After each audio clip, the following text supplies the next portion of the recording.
Hello everyone! Sa lahat ng mga nakapunod dito, hi everyone in the Philippines and the universe, another country. Good evening, good afternoon to all those people watching this. I just want to tell those people that my name is Stephanie Valor Barleta, and my real name that my mom before he died March 17 last month, Stephanie Rose Kizon, that my sister and brother is artist. So I don't care if this is real or not.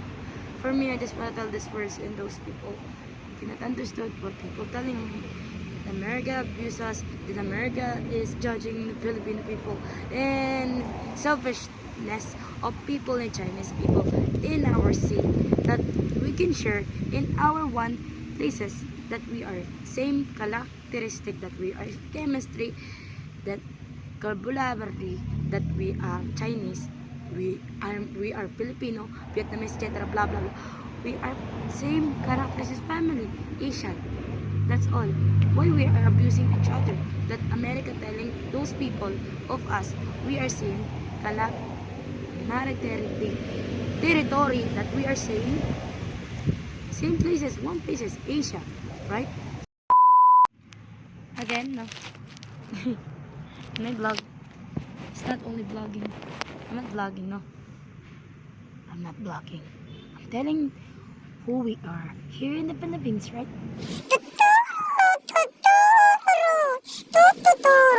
A big plan in our society. So I just want to tell about Harold, what he tell about revolution. Not me, not Robin. We don't know who's become a good leader in our society.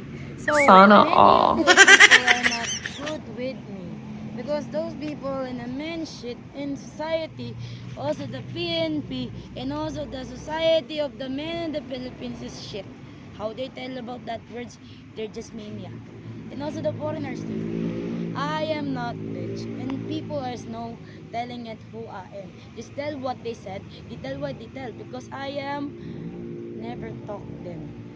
I'm never saying this word about the issue about me, that they said that I am scammer, I am bitch, etc. Blah blah blah. That it's not true. I never take drugs in my entire life. So I've been searching. I just telling the truth of everyone. Now, who I am in this society, in this universe. So listen to me right now that you watching me here. No, I'm not vlogging. I'm telling the truth with you when you watching right now. So lang sabihin sa lahat ng tao na nakakapanood itong video na to, no? Kung ano ba ang pointed no? Why I'm pointed out those people then taking drugs, people addict. Why I'm been that shit society here. Okay? Let's go. Because they abuse those people. They abuse those people that they kill them with non-reason. I know why, because of my research of people who have a rally of those years happens when Tatay Digong is the president in the Philippines. So I'm not telling about that I am been one of them that telling I am the their kakampi, so I defeated them. No, I'm not defeated the wrong way. So I just telling those people, not all those people is shit. People have a second chance, third chances in life. Like what they did, people did to me. So for me, I just changed myself. I am part of the year by happened on my life.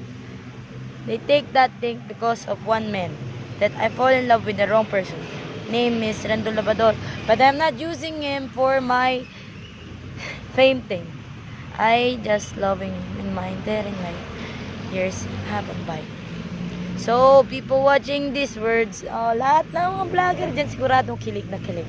And those people in the world, so she was in fall in love with. Okay, listen up. Yun. This that happened. I fall in love because I fall in love with the wrong person. What I fight for? I fight for the society and then see Aaron everywhere in a years by. Because they're not just no.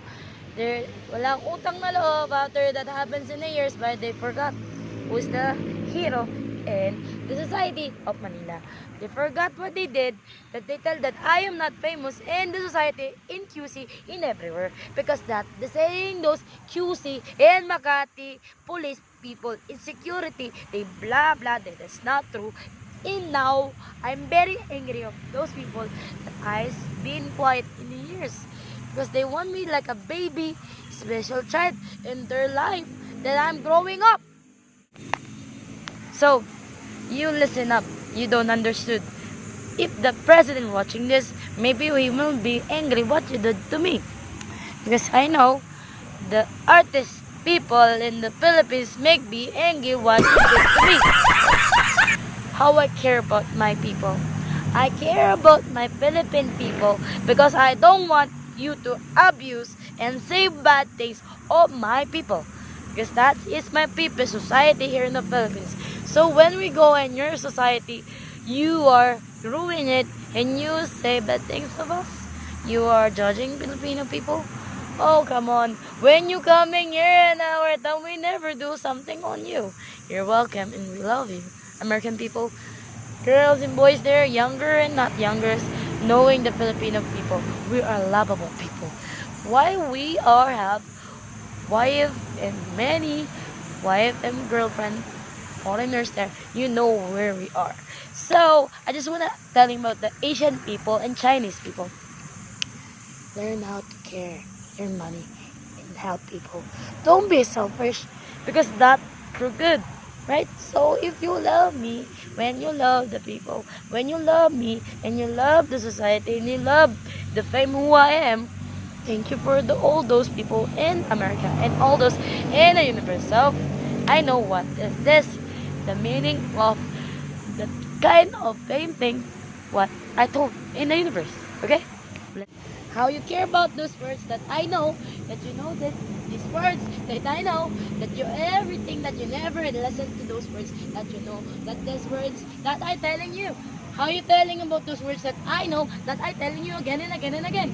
You not listen to me, I listen to you. I was giving the way that you know how to care about yourself, how to care your children, how to care about the society, that you need to listen to what I tell you. Again and again, how you care about society when you don't know how to do it. We don't need to, we need to do one thing in our life. What is that? Be in ourselves alone and be ourselves, be single. If you will fall in love, knowing if this person is true with you or not with you. For me, I have many relationships in entire life that, you know, my father is a handsome people. My sister, my brothers, some people, we are not the people like a bad people in the real blood of Jesus. You know why? Because we are beautiful and handsome Filipino in the society that people did not understand. That we need you to love our fun and life. That's all. The children love you. The children love you. You're so beautiful. Insecurity is not good in the Bisaya and Ilonggo. Again and again, you are pretty, you have a money, and you have a power. For advising again and again to Ilonggo at Bisaya, never care about changing their characteristics. Back to your country, don't come in Luzon. Back to your country, white people and the God angry with you like a Japan, like tsunami. You don't know how to care about yourself. Insecurity also hurts of your feelings home. Paano ka nasasaktan ng damdamin mo? Kung wala kang paniniwala na maganda ka, so, for the universe and for the Philippines, care about caring about. When you are going home, go to Zumba, go to where you're youngest. So, where's our coaches there, the buddings there, the dancer there? Do the job. Come on, wake up. You're never old, no? Pumunta ka sa isang Zumba and do the barangay, do what they do to enjoy your life. When you're young, don't always like, you know, ako matanda na ako. It's not good. Come on, wake up and dance until you are young. Enjoy when you're young. Why everyone in the universe and the Philippines and everywhere we go, and Chinese people and Asian people in other country purpose. Come on, wake up, wake up, wake up. Enjoy life. See the town. See the society is so beautiful. See what you've been for. Enjoy your life when you're young. Because one day you will be old. You know, when I old, you will learn something on me. What is that? Enjoy your life when you're young. Not when you're going old. When you're going old, you remember something yourself. I do my job in the history of the Google history in society in the whole universe. What my father did. Not my father did. Our father did. Because he created us. Because my father is a handsome boy. And my brother, my sister, and also my step sister is a beautiful lady. And so my stepmother is a beautiful lady. So how you care about us? We are beautiful and handsome people. So that's Filipino, is it? So how you care about yourself while you're in school? Diba? Tama ko? Diba? Sa lahat ng nanonood dito, I'm correct? Okay, enjoy your life. And let's work. Each other. Formal family and Sana all. sa gabi ka na lang lumande. And a night shift tayo ay Smoke going to weed bar every and day. enjoy our lives. That we do. In morning and afternoon until 5 p.m. we work. That's the rules, okay? Follow me. I love you so much. Mwah.